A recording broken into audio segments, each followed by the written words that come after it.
ఈ ఎన్డీఏ కూటమి ఏర్పడిన తర్వాత నేను మంత్రిగా, కార్మిక శాఖ మంత్రిగా ప్రమాణం చేసిన తర్వాత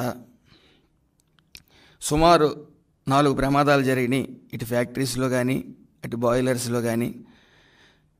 15 రోజుల క్రితం అల్ట్రాటెక్ సిమెంట్లో కానీ, అదేవిధంగా ఏపీ జెన్కోలో కానీ జరిగిన ప్రమాదాల్లో 4 చనిపోవడం జరిగింది. ఈరోజు ముఖ్యంగా Vasant chemicals private limited Achyutapuram నందు ఉదయం 8:15 ఆటోక్లేవ్ సేఫ్టీ రిలీఫ్ వాల్వ్ తెరుచుకోవడం వల్ల ప్రమాదం జరిగింది.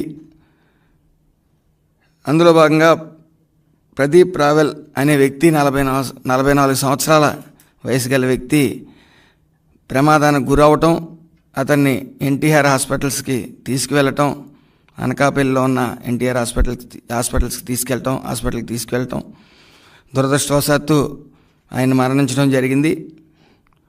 యాజమాన్యం వెంటనే స్పందించి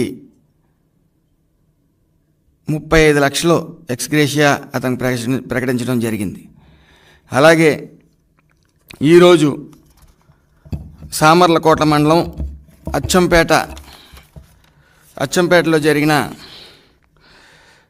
జనని కాంక్రీట్ రెడీమిక్స్ కంపెనీలో ప్రమాదం జరగడం జరిగింది. అందులో 18 సంవత్సరాల యువకుడు ప్రమాదవశాత్తు ఆ రెడీమిక్స్ మిల్లో పట్టడం, ఆయన మృతి చెందడం జరిగింది. యాజమాన్యం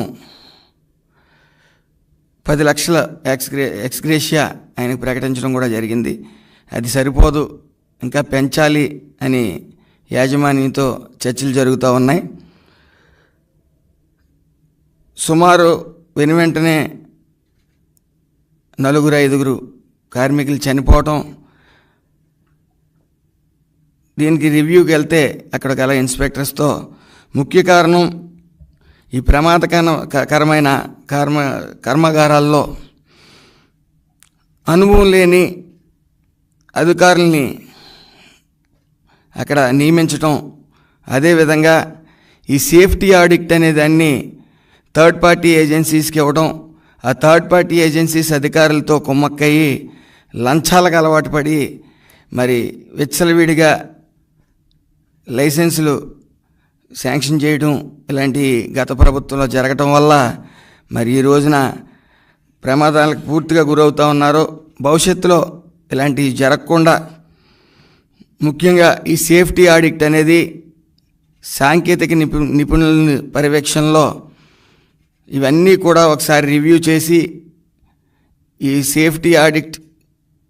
సేఫ్టీ మెజర్స్ ఎంతవరకు తీసుకుంటున్నారు, వీళ్ళకి లైసెన్స్లు ఏమున్నాయి అనేది పూర్తిగా అన్ని ఫ్యాక్టరీస్ని, బాయిలర్స్ని పర్యవేక్షించమని అధికారులను కోరటం జరిగింది. అలాగే ముఖ్యంగా మనం చూసినట్టయితే ఏపీ జెన్కో 800 మెగావాట్స్ ప్రాజెక్ట్ని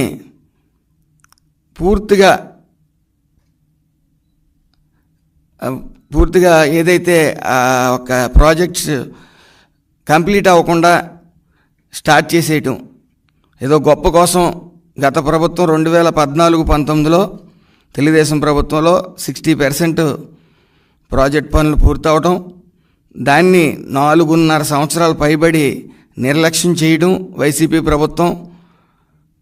తర్వాత హడావిడిగా ఎలక్షన్ ముందు 70% కంప్లీట్ అయిన ప్రాజెక్ట్తో స్టార్ట్ చేసేయటం. దీనివల్ల ఆ నిర్లక్ష్యం వల్ల, పూర్తిగా కంప్లీట్ చేయన ప్రాజెక్ట్ వల్ల మరి ఒక వ్యక్తి చనిపోయాడు. అందులో ముఖ్యంగా ఈ ఫ్లై యాష్ అనేది అక్కడికి రావటం, ఆ ఫ్లై యాష్ని సిమెంట్ ఫ్యాక్టరీలకి తరలించడం కోసం, బూడిద తినటం కోసం, ఒక రకంగా బూడిద తినటం కోసం పెద్దిరెడ్డి అండ్ టీం అక్కడికి వెళ్ళి ఇష్టం వచ్చినట్టు దందా చేయటం, అదేవిధంగా పూర్తిగా చుట్టుపక్కల గ్రామాలన్నీ కూడా బూడిదమయం అవటం, ఈ యొక్క ఫ్యాక్టరీ పూర్తి కాకుండా చేయటం వల్ల అనేక అనారోగ్యాలకు గురవుతూ ఉన్నారు. ఇవేమి పట్టకుండా పూర్తిగా ఈ యొక్క శాఖని పూర్తిగా ఈ యొక్క నిధులను కూడా డైవర్ట్ చేయటం, సుమారు 3,000 కోట్లు భవన నిర్మాణ కార్మికులకు చెందిన అమౌంట్ని, నిధుల్ని డైవర్ట్ చేయడం జరిగింది.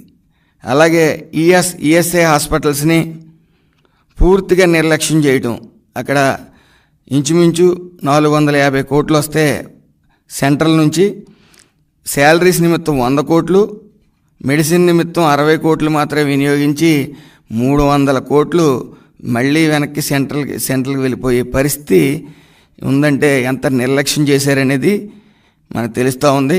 ఏదేమన్నప్పటికీ వైఎస్ఆర్సీపీ ప్రభుత్వం పూర్తిగా ఈ ఫండ్స్ని తినటం కోసం ఈ యొక్క ఫ్యాక్టరీస్ని బెదిరించి, ఏదైతే థర్డ్ పార్టీ ఏజెన్సీస్ ద్వారా బెదిరించి ఈ ఫార్మాలిటీస్కి అలవాటు పడిపోవటం, అధిక మొత్తంలో అవినీతికి పాల్పడటం జరిగింది. దాని ప్రభావమే గత 15 రోజుల నుంచి ఈ 4 ఇన్సిడెంట్లు ప్రమాదాలు జరగడం జరిగింది. కాబట్టి ఇక్కడి నుంచి ఈ సేఫ్టీ ఆడిట్ అనేది సాంకేతిక నిపుణులతో పర్యవేక్షణ చేయడం జరుగుతుంది. ఎక్కడ ఏదైనా సరే ఈ రూల్స్ని అతిక్రమించి కానీ, ఏదైనా పర్మిషన్స్ లోబడి కానీ, పర్మిషన్స్ లేకపోవడం వల్ల కానీ అక్కడ ఏది కనిపించినా సరే కఠిన చర్యలు తీసుకుంటామని, దానికి రివ్యూ అతి త్వరలో పెడతాం అధికారులందరితో కూడా. ఈ వైఎస్ఆర్సీపీ ప్రభుత్వ పాలనలో ఈ అక్రమాలు, ఈ యొక్క ఫార్మాలిటీస్కి అలవాటు పడిపోవడం, థర్డ్ పార్టీస్ని గ్రిప్లో పెట్టుకున్న అధికారులు లంచాలకు అలవాటు పడటం జరిగింది. అవి ఇకపై ఎట్టి పరిస్థితుల్లో సాగనివ్వం.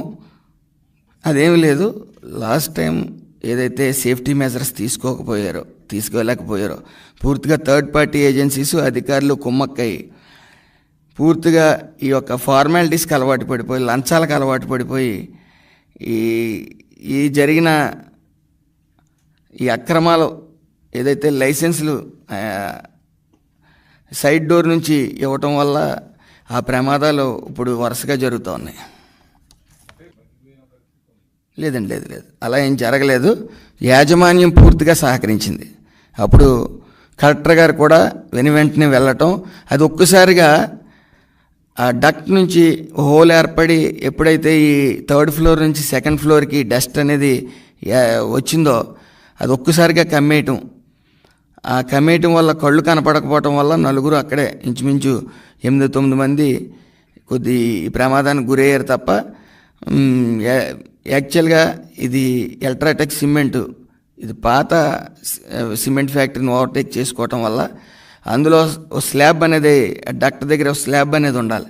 ఆ స్లాబ్ లేకపోవడం వల్ల, ఆర్సీసీ స్లాబ్ లేకపోవడం వల్ల జరిగిన ప్రమాదం. అది వెల్డింగ్ వదిలేసింది.